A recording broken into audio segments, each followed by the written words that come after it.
apareceu, sem mesmo esperar.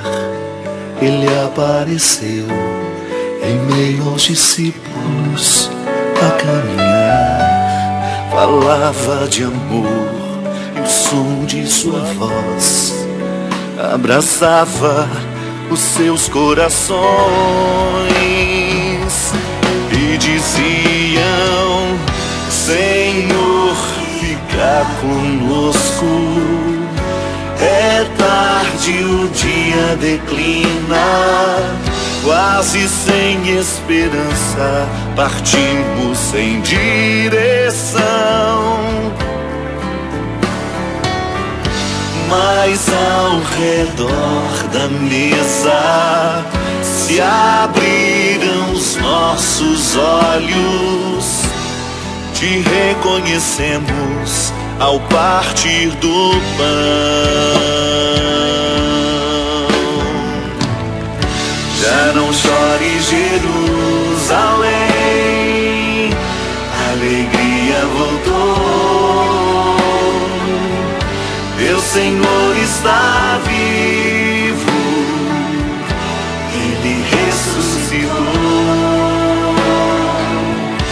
Já não chore, Jerusalém, a alegria voltou.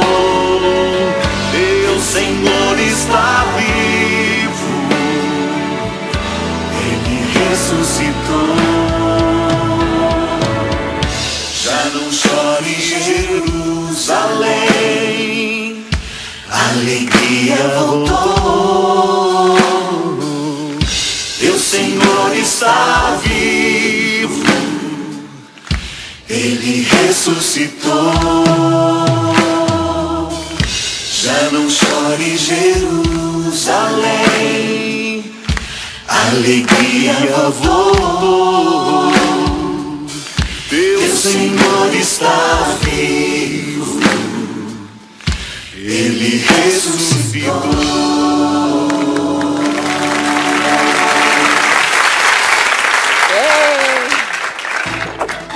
Que música linda! Bonita, não é? Eu gosto muito dessa música porque ela faz menção a uma dimensão da fé que é muito antropológica, o descobrir o Cristo enquanto se anda pela vida. Os discípulos de Emaús voltavam para casa depois de uma decepção, depois da decepção do Calvário, e são surpreendidos por alguém que começa a falar de tudo o que aconteceu sob um novo enfoque. E é tão bom, né, quando a gente na vida também é surpreendido por alguém que nos faz ver o caminho de outra forma. É muito bom quando a gente é surpreendido até pelo psicanalista e terapeuta, quando de repente ele te ensina mais alguma coisa sobre você mesmo, que você nem lembrava ou nem sabia ou nem imaginava. Porque na verdade a terapia ela não entrega nada de novo, ela entrega o que nós já ainda não sabemos, né? Exatamente. Já somos. Eu gosto de dizer sempre isso, eu sou inédito para mim a vida toda. Mas o outro não acrescenta uma informação, não. O outro me desperta para saber o que eu já sei de alguma forma. E o que você já é, né? O que já sou. Mauro Talhaferri, boa noite. Boa noite, Mariana. Boa noite, Padre Fábio. Uma delícia comear o programa com o Padre Fábio cantando, né? Um clima super tranquilo, assim, né? A gente tem passado por umas semanas tão turbulentas nesse país, não é? De vez em quando a gente precisa dar uma sossegada. Boa noite para você que nos acompanha. O senhor tem esses momentos no dia a dia, assim, de vez em quando ter que se recolher um pouco, sossegar, respirar? Bom, eu precisei fazer isso, né? Eu enfrentei síndrome do pânico ano passado, vivi talvez o momento mais difícil da minha história, e a síndrome do pânico para mim, no meu caso, foi justamente uma fatura da vida mal vivida, de uma vida sem tempo, para um cultivo pessoal absolutamente necessário, porque não importa qual seja a nossa atividade, todos os humanos têm a mesma necessidade. E é claro que quando a minha atividade me exige mais do que a atividade do outro, quando eu acabo tendo um ritmo de vida que é muito desfavorável àquilo que pede a minha alma, uma hora a fatura chega, né? Então eu tenho, aliás, muita necessidade e tenho sido muito fiel ao reconhecer essa necessidade de quietude, de silêncio, de pouco de sossego. Eu tive um pouquinho, acho, de síndrome do pânico. Eu nem percebia o que era, mas logo depois que meu filho nasceu, eu não queria sair de casa sem ele. Então você imagina, uma mulher adulta que para sair de casa precisa levar um bebê. Mas se eu tivesse sem ele, eu acabava não saindo de casa. Você sabe que na psicologia a gente aprende que toda vez que nós vivemos uma grande realização, logo em seguida a gente tem uma crise de insegurança. O medo da perda, O medo de né? perder aquilo que você alcançou. Pode ser que você não tenha nem esbarrado no que é o pânico, mas você esbarrou naquilo que é o preâmbulo dele. Que é justamente quando você começa a não perceber que existe um medo te comandando. Eu acho que você, por ser uma mulher muito inteligente, muito esperta, muito sagaz, deve ter identificado logo que não fazia sentido ter aquele medo. Não. Fui pro remedinho, fui pra terapia, fui pro remedinho, tomei remedinho, ajudou até a andar de avião. Eu não abro mão da medicina e eu não brinco com algumas coisas porque elas são graves, elas podem ficar mais graves. A minha sensação era tão ruim, que eu tinha a sensação física, eu sentia um calor na palma da mão, um calor na cabeça, um calor nas costas. Pensei que alguém estava pondo um aquecedor nas minhas costas. Eu sei bem o que é isso. Eu peguei um avião uma vez, pedi para a comissária de bordo desligar o aquecedor do meu encosto. Oi, você pode desligar o aquecedor do meu encosto? Como se tivesse. Como se tivesse, né? Então eu fui para o remedinho sim e ainda bem, obrigada Senhor pelos médicos e pelos laboratórios, porque foi fundamental para mim, fundamental. Você tomou remédio não? Eu precisei tomar, não, a gente não sai da crise do pânico sem remédio não, a medicina é absolutamente, a medicação é absolutamente necessária. O que acontece é que depois de um tempo você começa a ter consciência de que é preciso diminuir. Aí você vai diminuindo, aí você vai tomando posse daquilo. Isso. Eu, por exemplo, quando eu comecei a sentir os primeiros medos, eu não tive a mesma reação que você. Eu não soube identificá-los. Eu achei que era cansaço. Eu comecei a tratá-los como se fosse um desgaste natural do dia a dia, e não é natural. Eu fico muito assustado que nos dias de hoje a gente tenha se acostumado com algumas patologias mentais que são produzidas por nós mesmos, pelo nosso estilo de vida, e a gente não sabe o momento exato de pedir ajuda. A gente se acostuma com a patologia. É verdade. Gente, um recado para vocês. Não é normal você sofrer o tempo inteiro. Você está ansioso o tempo inteiro, achando que tem alguém, que algo de ruim vai acontecer o tempo inteiro. Não é normal sentir essa sensação 24 horas por dia. E não tem problema nenhum buscar ajuda, né? Não, é necessário. Fala, Padre, nessa hora, na hora que a doença nos atinge, qual que é a diferença entre pedir ajuda para a medicina e pedir ajuda para Deus? Eu acho que é a mesma coisa, são caminhos que se encontram. Eu não posso conceber uma religião que não compreenda a ciência. Eu estaria alienado. Deus mandando o barco e a pessoa que não querendo pegar, Justamente. Né? Eu digo isso sempre, o fazer de Deus na minha vida é fazer com que eu faça, não fazer por mim. Então, toda vez que eu identifico os recursos que me chegam através do conhecimento científico, a própria terapia, como é necessário um processo terapêutico para todos nós, e como é importante nós trazermos as descobertas científicas justamente para nos encaminhar. Eu sempre digo o seguinte: depois que já fiz tudo o que é possível, é que eu tenho o direito de pedir a Deus o que é impossível. A oração me regra de ajuda vida é essa. muito. Eu aprendi com os sábios que vieram antes. Eu gosto muito de oração, do Pai Nosso, da Ave Maria, e também de conversar com Deus, de fazer abrir meu coração e de fazer essa... Na verdade, se você compreende a oração como uma oportunidade que você tem de ficar a sós com você e com o Senhor, você já está naturalmente exercendo uma terapia. E é interessante porque as doenças físicas, elas nascem... É impressionante como tem uma ligação justamente com este desassossego espiritual, emocional, dê o nome que você quiser.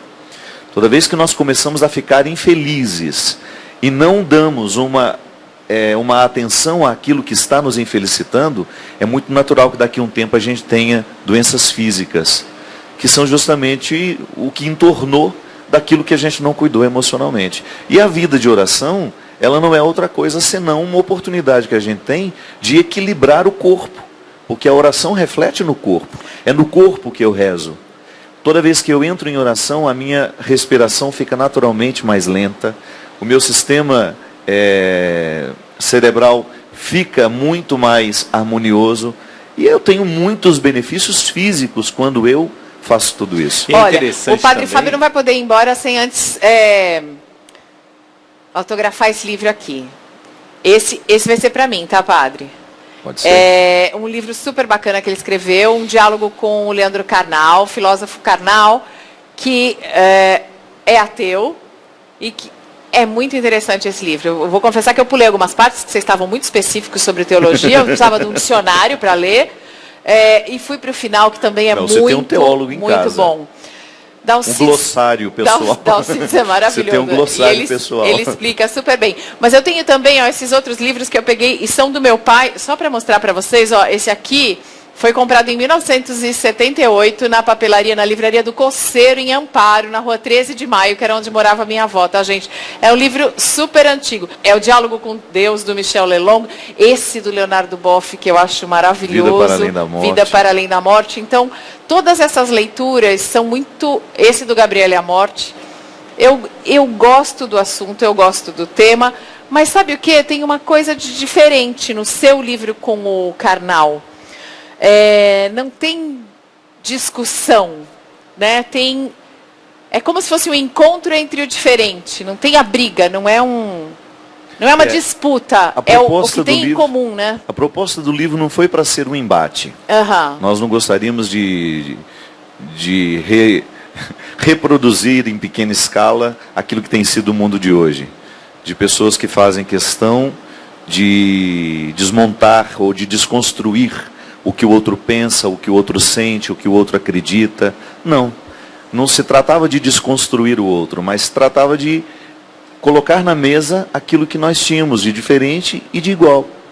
Porque entre um padre, um religioso e um ateu, o ponto da nossa convergência, a filosofia. Porque você encontra em Aristóteles todos os valores necessários para uma vida virtuosa. Você tem todos os princípios morais, éticos necessários para o bem viver. Aristóteles filosofou sobre as necessidades humanas, sobre as questões humanas, e a filosofia aristotélica não tem Deus. Você não precisa acreditar em Deus para acreditar nos valores que Aristóteles propõe. E é claro que o cristianismo, nós não somos por acaso. Nós temos influências aristotélicas. Tomás de Aquino, o próprio Santo Agostinho, traz a filosofia aristotélica com um novo formato, com um formato cristão. Mas as bases estão ali. Então foi isso que foi interessante, a gente perceber que o ateu tem preocupações muito parecidas com aquelas pessoas que são religiosas no mundo de hoje, que desejam um mundo melhor, que desejam um mundo mais harmonioso, onde as pessoas possam viver um pouco melhor do que estão vivendo. Eu tenho uma amiga que é ateia e ela é maravilhosa, ela é uma pessoa boníssima. E eu fico muito feliz de conhecê-la e de me relacionar com ela e de fazer parte da vida dela. E aí, aqui nesse livro do Michel Lelong, tem uma frase que diz assim, o ateísmo pode ajudar o crente a não confundir o verdadeiro Deus com a representação que dele se faz. Justamente. Porque nós temos uma representação de Deus, a gente imagina um Deus. E essa representação, se é feita pela gente, ela é imperfeita e ela é inadequada, sim.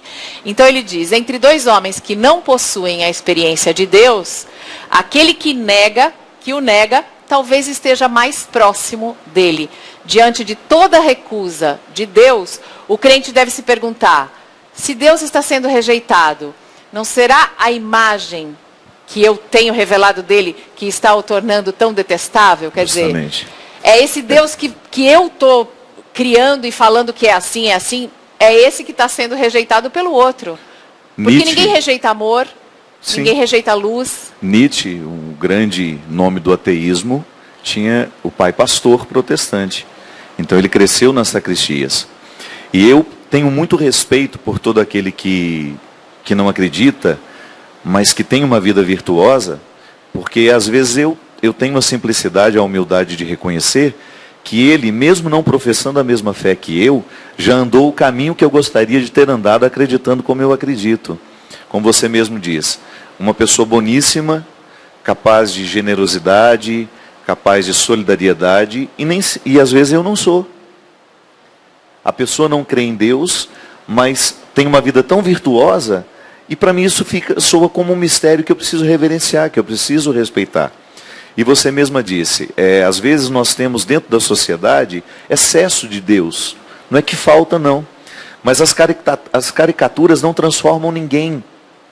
O excesso de Deus está justamente no excesso de caricaturas, de deuses construídos de acordo com suas necessidades econômicas, políticas, sociais.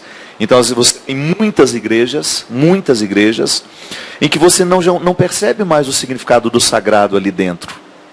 Comunidades que se dizem cristãs, comunidades que se dizem budistas, mas onde que está o essencial daquilo que nós buscamos? Então nós podemos, e Karnal honestamente diz isso, eu era católico, mas nunca fui cristão. Para mim foi o grande questionamento do livro. Sim, eu também corro o risco de ser excessivamente católico, isto é, pertenço a uma instituição, vou à missa, comungo, me confesso, mas ainda não tenho o essencial do catolicismo, que é o cristianismo. O catolicismo é essa sala que me coloca diante do cristianismo, que é a grande proposta de vida. O catolicismo nasce do cristianismo, mas não é uma garantia de ser.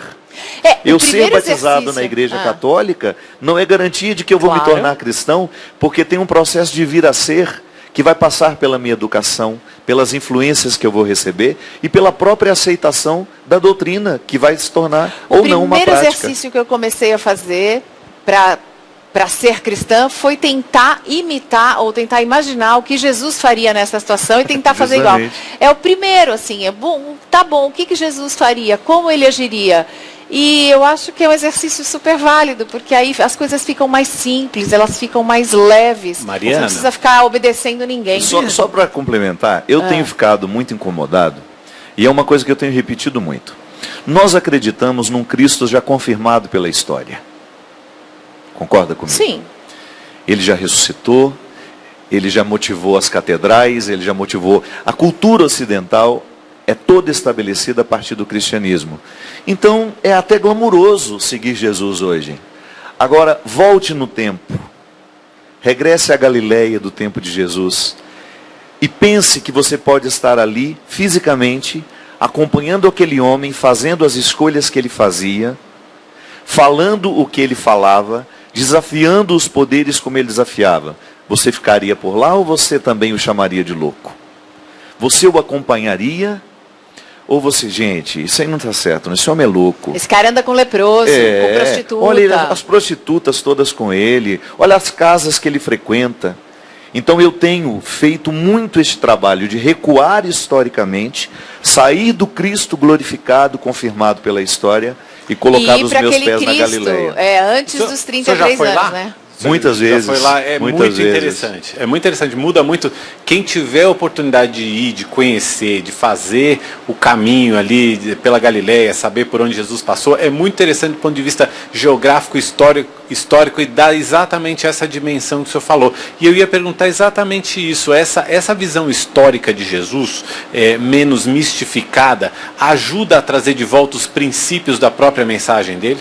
Eu acho absolutamente necessário um retorno às origens, o tempo todo, Mauro. Porque o distanciamento do acontecimento pode gerar muitas interpretações que acabam nos retirando totalmente do que era o início. Então eu acredito que o retorno às origens, que o próprio Evangelho nos proporciona, ele é fundamental para manter o carisma vivo. Porque senão a gente se limita a ser uma instituição.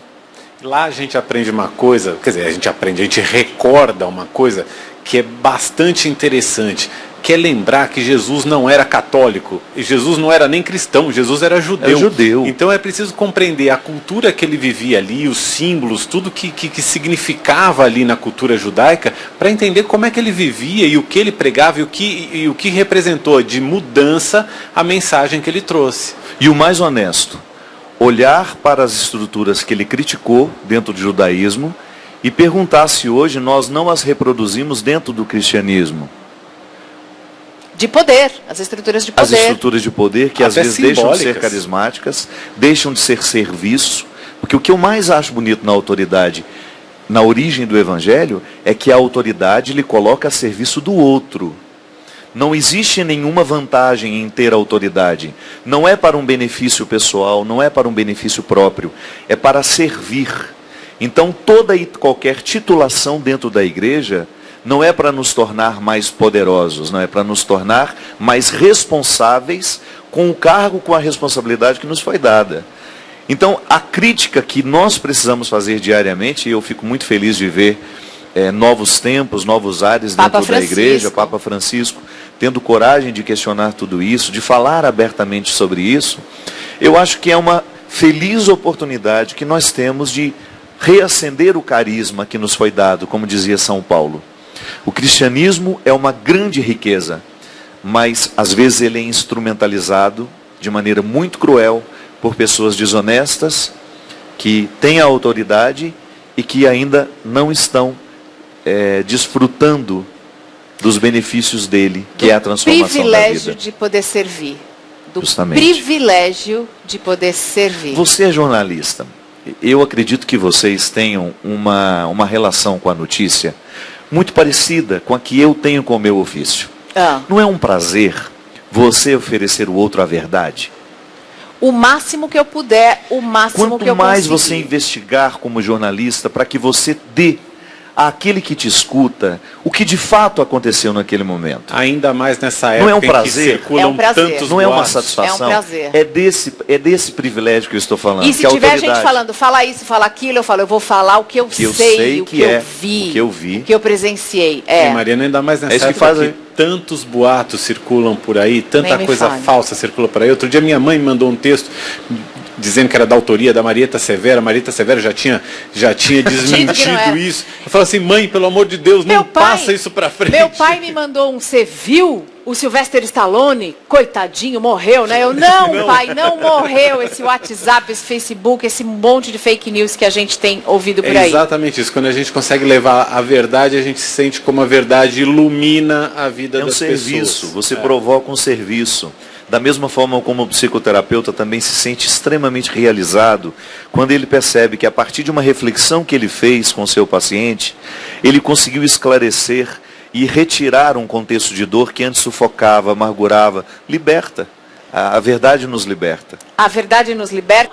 Eu quero pedir para o senhor cantar mais uma música e a gente volta, só para fazer um intervalo com uma música, vamos? Claro. E a gente vai, com Deus Cuida de Mim, esperando a sua participação, a sua pergunta aqui, usando a hashtag Mariana Godoy Entrevista, para falar com o Padre Fábio de Mello. Vamos lá, Deus Cuida de Mim, o palco é seu, Padre Fábio.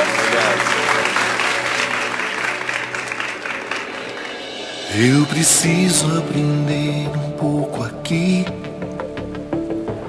Eu preciso aprender um pouco ali. Eu preciso aprender mais de Deus, porque Ele é quem cuida de mim. Se uma porta se fecha aqui, outras portas se abrem ali.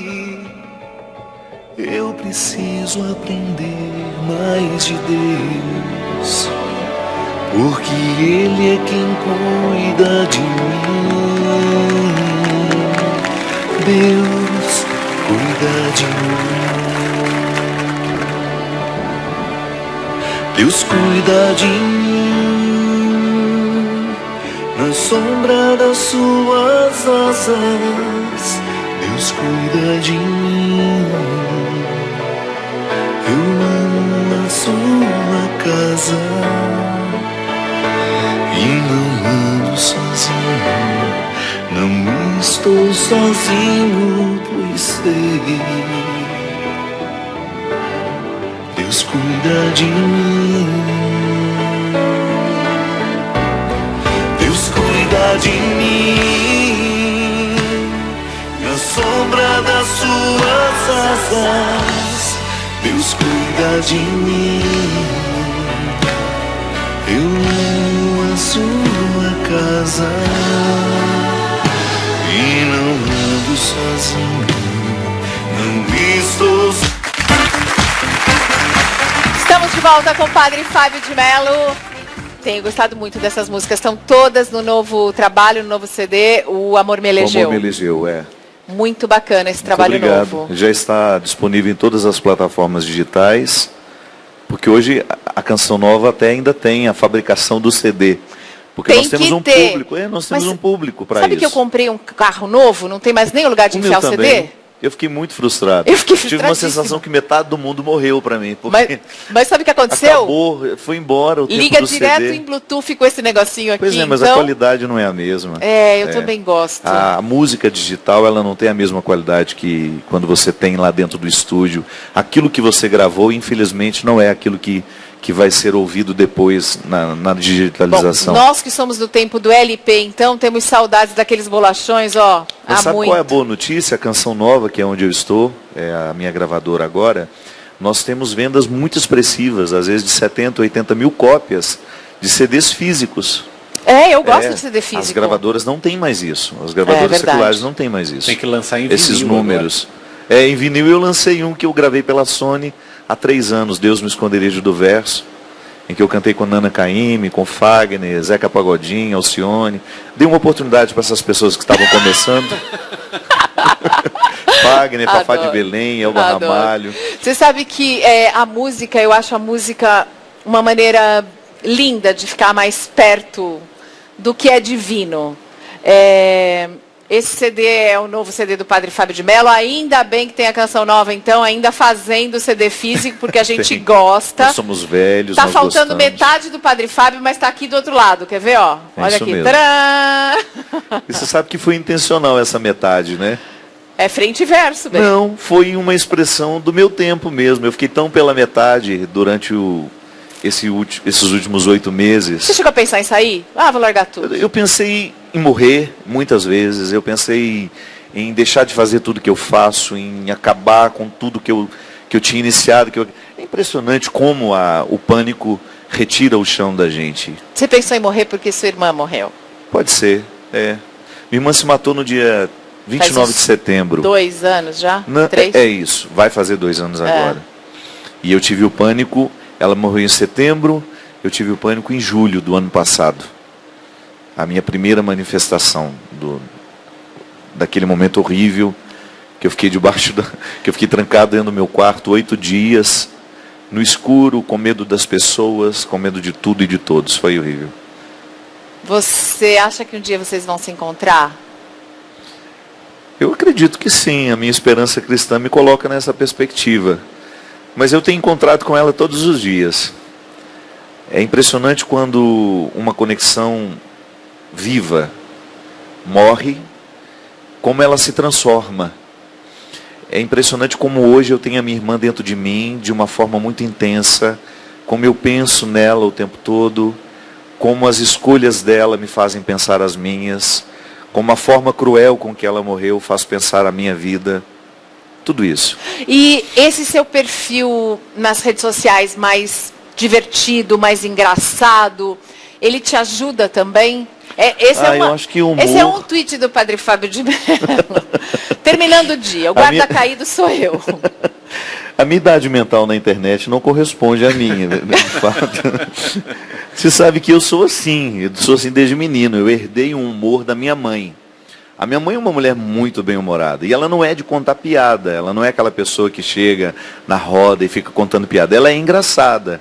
O olhar dela sobre o mundo está sempre com o filtro do humor. E eu herdei isso desde muito menino. Só que eu era muito tímido. E com o fato de ser padre, eu custei ter liberdade de expor o meu humor como padre. A partir do momento que eu criei um perfil fake, que era do meu cachorro, que era o Luca Cão, eu comecei a colocar todo o meu humor lá, mas as pessoas sabiam que era eu. Eu não escondia que eu que administrava o perfil. Muito embora quem falava o tempo todo era o Luca. E o Luca era muito bem-humorado e muito sagaz, isso fez com que eu tivesse coragem. Gente, isso dá certo. Eu criava historinhas que ele contava dos parentes dele, que ele se diz um francês que teve o infortúnio de morar no Brasil. Pobre cão. É um bulldog francês. Então, ele começou a contar histórias dos familiares dele, que ficaram na França. E assim nasceu a história desse humor na aqui, internet. Ó. Olha aí, é bem assim. Parecido com esse aqui? Esse é o Luca. Até a cor é parecida. Esse aqui é uma lembrança do programa para você. Ah, meu A gente pediu para Fernanda, nossa produtora, que procurar. Bonitinho. Então tá aqui, ó, eu já vou dar antes, Muito Fernanda. obrigado. Nem acabou o programa, o Padre Fábio já ganhou o presente muito dele. Obrigado. Você muito pode obrigado. ver se o original vai gostar, né? Ele não vai tolerar essa pessoa lá dentro de casa. Eu vou ter que passar com ele, mostrar de longe e subir. É, muito legal. O cachorro é um pouco parecido com a gente, né? É, acho que fica Então sendo. eu comecei a colocar no Luca, ali, o Luca é muito parecido com este daí, é dessa cor. E aí começaram essas historinhas que eu crio com os bichinhos, são vídeos, né? Olha, tem três pessoas que são super boas de dar nome para as coisas. Alguém da Polícia Federal que dá nome para as operações. Isso é bom pra caramba. Que eu gostaria de conhecer quem é. Alguém da fábrica de esmalte que dá nome para as cores, porque eu tô com um que se chama Lágrima de Unicórnio. Meu Deus do céu. E alguém, como o Padre Fábio de Mello, que dá nome para os bichos. Não tem nenhum simples, né? Tudo nome composto de novela mexicana. E nomes antigos, geralmente, né? Que a gente não vê mais. Vamos lá, se eu fosse uma personagem, se bem que eu não posso ser muito antiga com esse cabelo moderninho, né? Curto, mas vamos pensar numa peruca e assim, que nome o senhor me daria agora? Dolores Dagmar. Dolores, meu pai ia me chamar de Dolores. É mesmo? É. Dolores, tá Doroti e Doroteia, as três irmãs. Você tá brincando. Mas somos Mariana, Marta e Miriam, mas eu seria Dolores. Salvas pelo gongo. Salvas pelo gongo. E pro Mauro, ele tem cara de quê? Eduardo Afonso. Eduardo Afonso Gostei, é rico, hein? Tem nome de gente opa. rica. Por falar Tá nisso, faltando tem alguém fortuna. aqui no Twitter que eu pedi assim, eu falei, gente, mandem perguntas pro Padre Fábio de Mello. Aí tem alguém aqui no Twitter que escreveu o seguinte, a pessoa perdeu aqui, ó, o Abraão Costa. Por que ele é tão elitista e só anda com gente cheia da grana, se Jesus preferia os pobres? Abrão. Uai. Eu preciso saber Você só onde anda com gente cheia Pois da é, grana. Onde é que ele viu isso? Ele só Eu pensa acho- onde eu moro. Eu O moro Abrão, numa região extremamente ele conhece simples. pessoas muito famosas, sim. Luciano Huck, Angélica, Xuxa. Sou amigo dessas pessoas. E você sabe que às vezes eu posso postar foto com 99 pessoas anônimas. Eu posto com você que é famosa. Ah, tira foto só com o famoso. É assim. Então meu Instagram é cheio de situações, de pessoas que eu encontro o tempo todo. Mas aí tem aquele espírito de porco que só gosta de ver Só gosta quando de eu ver estou em algum Abrão, lugar que existem pessoas famosas. olha para o outro lado também, então. Olha para as outras fotos do Padre Fábio, que ele está com outras pessoas. Tem uma coisa, Abrão, você não me conhece, você não me vê viver. Então é muito arriscado a gente dizer uma coisa de uma pessoa que a gente não participa. Eu, pessoalmente, tenho muito respeito pelas vidas que eu não conheço, pelas vidas que eu só vejo na televisão ou pela internet. As pessoas, elas são muito mais do que os nossos olhos podem ver. E muito mais do que está no Instagram. E seria muito cruel da minha parte classificar uma pessoa que eu não vejo viver da maneira como eu acho que ela vive. Isso não é honesto intelectualmente. Sabe o que também? Outro dia a gente trouxe a Aline Barros aqui ao programa e várias pessoas disseram, ela é isso, ela é aquilo, ela é homofóbica. E eu disse, gente, por que vocês estão cobrando ou exigindo de uma menina evangélica, crente, que leva a Bíblia super a sério e ao pé da letra, por que vocês estão exigindo que ela seja igual a você, ou igual a mim, ou igual a outro? É exigir muito de uma pessoa, ela não tem aquilo para dar. Justamente. Ela não tem aquilo nesse momento. E ela está contextualizada, ela é fruto de um tempo, de um aprendizado, que eu não tenho o direito de julgar. Eu aprendi na psicologia que nenhum ser humano é incoerente. Ele está agindo de acordo com uma coerência que lhe é possível. Quando eu olho para ele, eu vejo a partir daquilo que eu compreendo ser coerente. Estou agindo a partir da coerência que me é possível. Mas eu não tenho o direito de dizer que ele está sendo incoerente, porque ele está agindo a partir do que ele está compreendendo como certo. E o exercício mais difícil é se colocar no lugar do outro. Do outro. Para tentar compreender o outro. E para não julgar, né? E às vezes o chegar à certeza de que há uma incoerência é através do diálogo. Então eu percebo, de repente, você maltratou alguém aqui nos bastidores. Eu falei assim, mentira, gente, mentira. Não. De repente isso aconteceu. Você me viu maltratando alguém. Você me chama e fala, Padre Fábio, não foi bonito isso que você fez. Acho que não é bacana isso. Naquele momento eu poderia estar agindo de acordo com uma coerência. Eu estava mal-humorado, eu cheguei cansado, cheguei com fome. Mas a partilha do outro, o encontro com o outro, vai fazendo-nos identificar onde é que nós somos incoerentes. Mas essa evolução cada um faz no seu ritmo, no seu tempo. Sabe, é muito fácil e às vezes parece até que existe um certo prazer.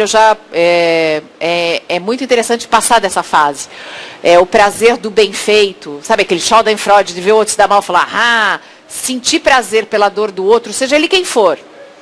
É ruim, faz mal. Então tem um exercício muito bacana que é de tentar não falar mal das pessoas. Você pode aproveitar a quaresma, por exemplo, muita gente fez isso esse ano na quaresma, mas você pode tentar ver coisas positivas. Existem coisas negativas o tempo inteiro em todo mundo, mas você pode tentar ver as coisas positivas e esse exercício, ele vai te deixar melhor, vai fazer você se sentir melhor. Eu acredito nisso. Isso também provavelmente isso provavelmente também tem muito a ver com a exposição que o senhor tem e alguns outros padres também, alguns religiosos que se dedicaram a ter mesmo uma exposição, a levar a mensagem que querem transmitir por meio da música, por meio da mídia. Como é que o senhor lida com isso? Eu lido, ultimamente tenho lidado com muita responsabilidade, sobretudo porque não é justo comigo eu permitir que as expectativas dos outros se tornem as minhas regras de vida. Não. Eu sou um homem público que faz questão de ter vida privada, que faz questão de preservar o que é essencial na minha vida, porque é a partir desse essencial que eu faço o que eu faço. Então eu sou um homem público, eu sou um padre conhecido, eu tenho uma missão que me faz chegar a muitos lugares do Brasil e do mundo, mas eu também tenho um cotidiano absolutamente normal que me permite ser quem eu sou. Fábio de Mello, como vê o ateísmo hoje? Pergunta do Luiz Guilherme. Um movimento natural, às vezes provocado pelo próprio movimento religioso. De reação, né? De reação contrária. Quando nós não somos coerentes com aquilo que nós dizemos, com aquilo que nós dizemos acreditar, é natural que a gente provoque muita descrença. O Jorge Luiz Oliveira quer saber como é a sua relação com outros padres cantores e se há alguma rivalidade. Aí, hein, Jorge? Só na treta. Olha, a gente não tem muito tempo de se encontrar. Eu sou amigo do padre Marcelo, sou amigo do padre Reginaldo, do padre Alessandro. Não tenho dificuldades com eles, nunca tive. Claro, já aquela velha história do padre Marcelo, de às vezes nas entrevistas dizer uma coisa, os jornalistas dizerem outra, mas nós já nos acertamos. Eu pessoalmente levo a minha vida, procuro fazer o meu trabalho e admiro todos os que fazem este mesmo trabalho que eu. Nós jornalistas é que somos motoboys de treta, é isso? Não, as chamadas de reportagem, as manchetes são os editores que fazem isso. O Purpurinado quer saber o seguinte: o padre Marcelo Rossi está para Beyoncé, como o padre Fábio de Mello está para Rihanna? Muito legal. Eu estou mais para Milionário e José Rico. E aí ele seria quem? A dupla sertaneja, ele é Chitãozinho e Chororó, mais moderno. Fala aí, Mauro. Tem um aqui também, aí já vai mais para o lado mesmo da sua filosofia. Ele pergunta, dentro da igreja, quem são os padres ou pensadores com os quais você se identifica? Ele quer saber quem é que te inspira. Eu tenho um grande filósofo chamado Moltmann, que já é falecido, que era um pastor protestante, que me ensinou muito sobre escatologia. Tenho uma profunda admiração por Dom Helder Câmara. Nos nossos dias, admiro muito, muito, muito Dom Alberto Taveira, que é o arcebispo de Belém, que foi quem me ordenou, um homem de uma vivência cristã muito coerente.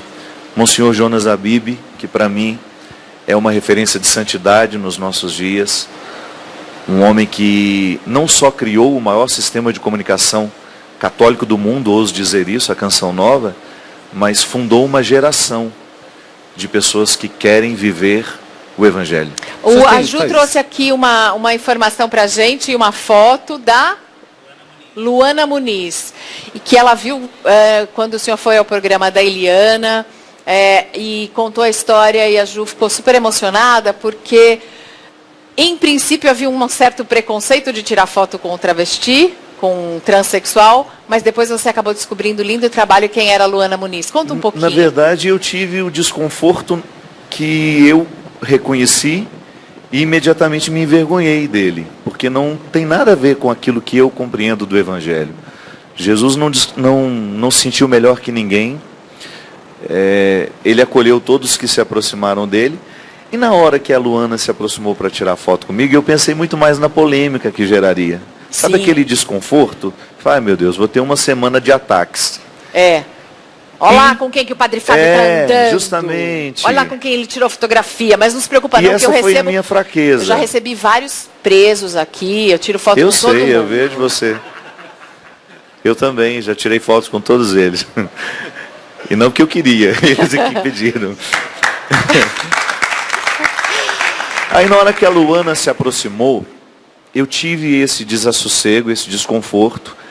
E depois, numa pregação minha na Canção Nova, eu tive coragem de contar.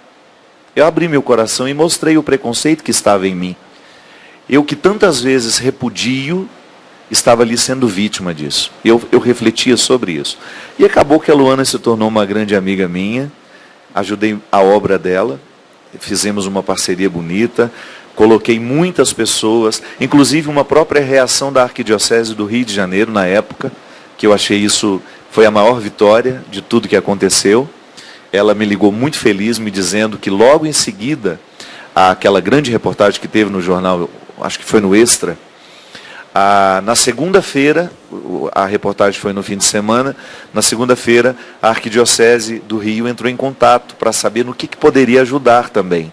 Olha que legal. Isso foi lindo, porque olha que legal, porque trabalho... essa moça ela tinha um trabalho de assistência para pessoas carentes muito bonito. Já morreu, né? Ela acolhia travestis num primeiro momento e depois ela começou a acolher todos os miseráveis que estavam ali pela Lapa. Dava comida pra gente dava pobre. Banho, dava comida, ela cuidava de... Tanto é que o que ela mais me pedia era medicamentos.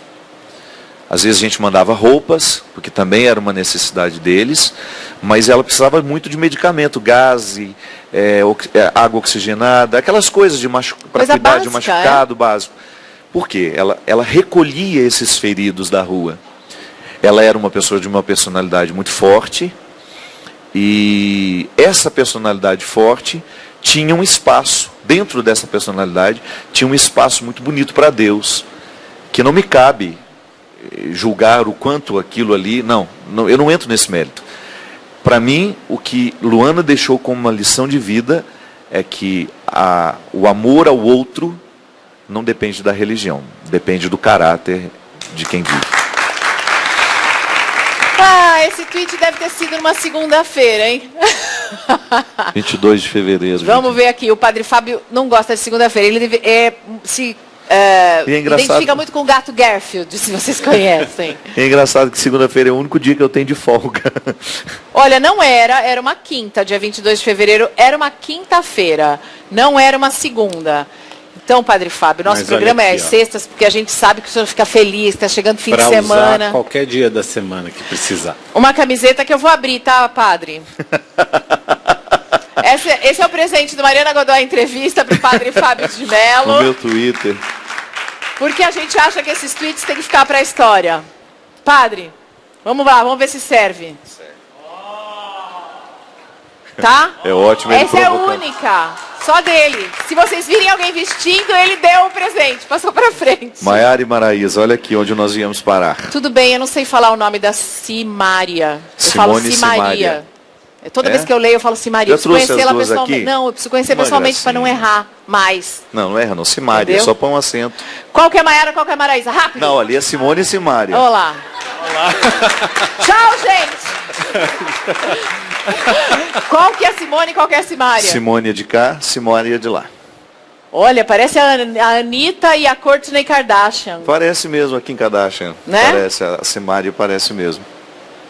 São lindas. São lindas e são duas meninas muito especiais, duas amigas muito queridas. Padre Fábio, o senhor também é muito querido, super obrigada. Não esqueça de falar, quando eu e Dalcides nos casamos, duas pessoas, dois padres muito queridos ficaram do nosso lado, não julgaram, não condenaram, Padre Fábio de Mello, Padre Marcelo Rossi, que eu amo os dois, tá, gente? Não podia ser diferente, não, imagina. Não, né? O bem que Dalcides fez à igreja, no tempo em que ele pôde, no tempo em que o coração dele o pedia para fazer, é o suficiente para a gente ser eternamente gratos a tantas almas, tantas pessoas que ele salvou nessa vida, olha, inclusive minha mãe. Dona Ana gosta dele, Dona né? Ana amava os programas Dona do Ana, ele Dalcides. continua fazendo bem na agora. Rede Vida meia-noite. Vamos fazer propagandinha aqui da Rede Vida meia-noite, continua fazendo praticamente o mesmo trabalho, né, Eu Fábio? assisto sempre. É... E porque É ele é um mesma homem pessoa, de bem. né? Ele é um homem de bem. Ele viveu o sacerdócio dele com muita plenitude até o momento que ele percebeu que ele já estava inadequado e ele fez a escolha dele com muita honestidade. Por isso ele merece sempre nosso respeito. Ele foi honesto, ele foi verdadeiro e Jesus nunca desprezou quem foi honesto e verdadeiro. E fez as coisas por amor, tá? Gente, vamos ouvir o Padre Fábio numa última. Qual é a última música?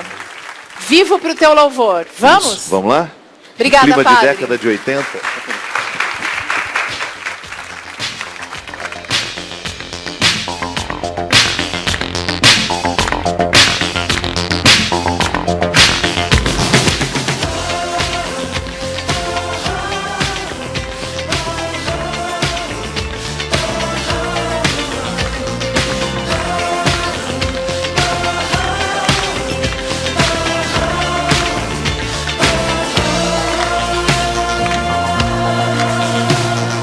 Posso dizer com certeza, sem medo de errar, que tua casa, Senhor, é melhor pra mim que qualquer lugar.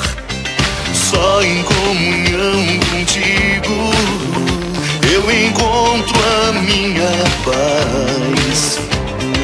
Quero te levar comigo a qualquer lugar, pode me enviar. Um dia em tua presença, Senhor, vale mais que uma vida inteira. Longe do teu amor, minha vida em tua presença, Senhor, tem sentido e alegria plena. Vivo pra teu louvor.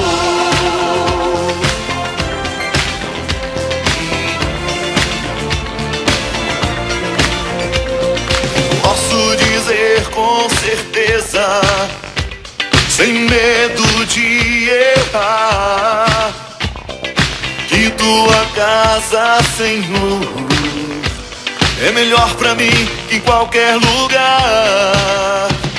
Só em comunhão contigo eu encontro a minha paz. Quero te levar comigo a qualquer lugar, pode me enviar.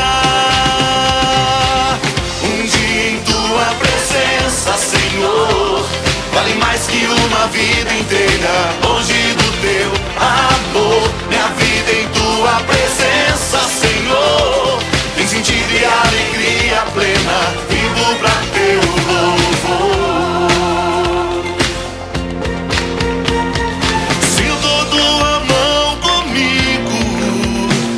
Fazendo carinho no meu